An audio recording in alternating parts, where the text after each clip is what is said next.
Are you a control freak? If you are, I'm going to give you 5 ways to loosen up that control a little bit.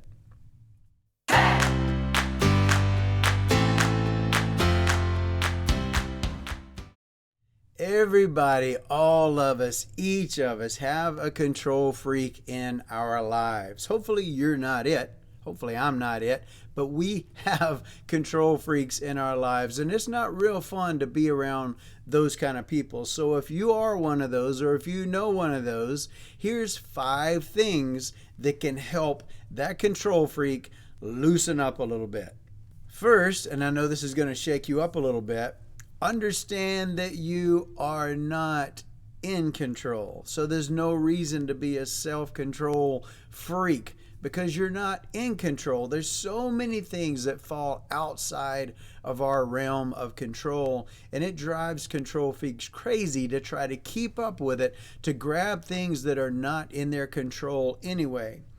Understand that God pretty much controls everything. You can control when it's going to rain, when your car is going to break down, if you have a flat tire. You can control strangers in your life when they come in. A stranger comes in and all of a sudden changes up your day a little bit. Somebody drives slowly in front of you. Somebody at work does something completely wrong that messes things up, messes your project up. Somebody in your family goes outside the bounds a little bit, totally outside your control, or does something that you don't agree with that's not in your realm of control anyway. So first, really just breathe and relax and understand that you're not in control anyway.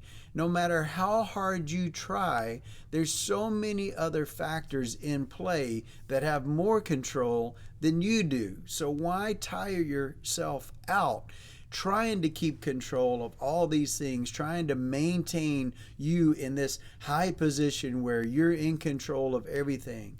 It's very tough unless you understand, number one, that you're not in control of a lot of stuff. So just loosen up a little bit and understand where you're in control and where you're not.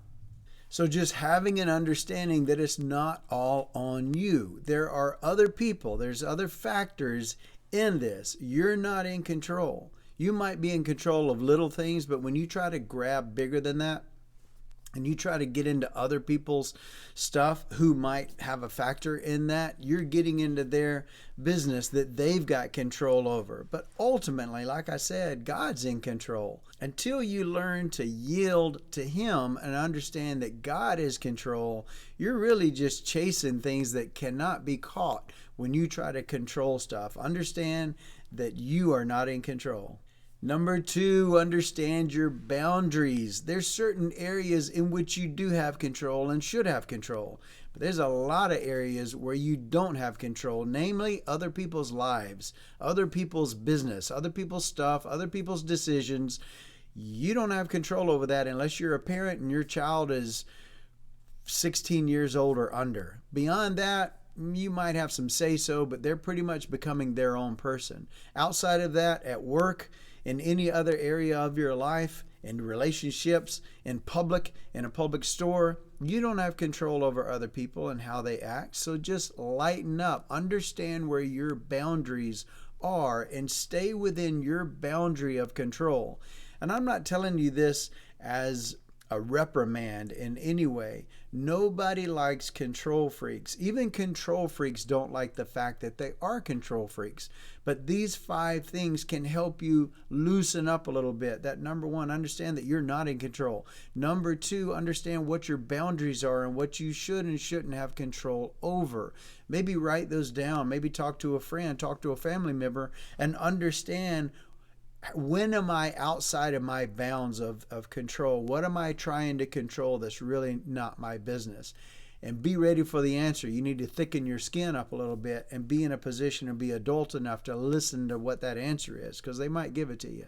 Number 3, be careful not to belittle or cripple other people in the process. So control freaks can often step into somebody's business, act like they're in control and belittle that person and harm them and really hurt their self-value, their self-worth, what they were trying to do in their area. So if I'm a control freak and I step into your area and I'm trying to tell you how to do it and control your project or control whatever's happening in your life, I am belittling you and I'm crippling you, whereas I should be offering sound advice, loving advice to help you make the right decision so that you can control that thing.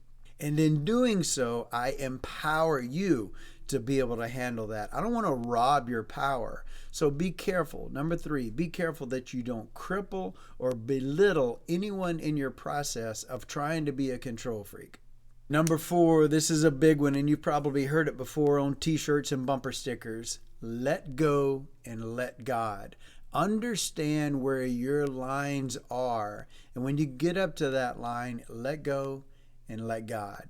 Let God handle that. There's so many things that are out of your control. There's so many things that we take to bed with us as a control freak that turns into worry, that can take years off of your life. It can affect your health, where your health now starts going down because you're so concerned, you're so worried because you don't have control of that.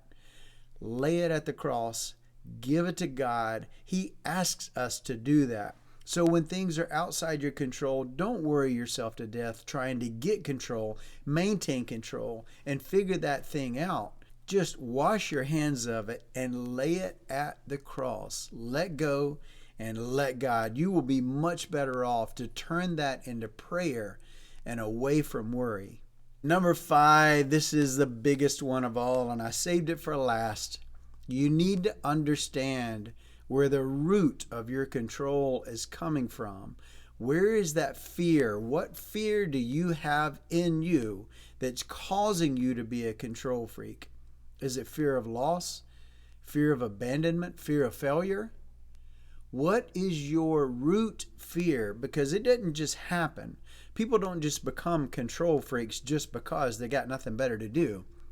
They're a control freak because they're fearful of not being one. They're fearful of not being in control of a situation. You need to evaluate yourself or help a friend who's a control freak. You need to help this person. Maybe it's not you. You need to help this person understand and figure out where that fear is, what the fear is, and how to get around it, and how to stop putting a Band-Aid over that fear that looks like a control freak, that looks like stepping into every area of your own and every area of anybody else's trying to control things to protect you from whatever that fear is.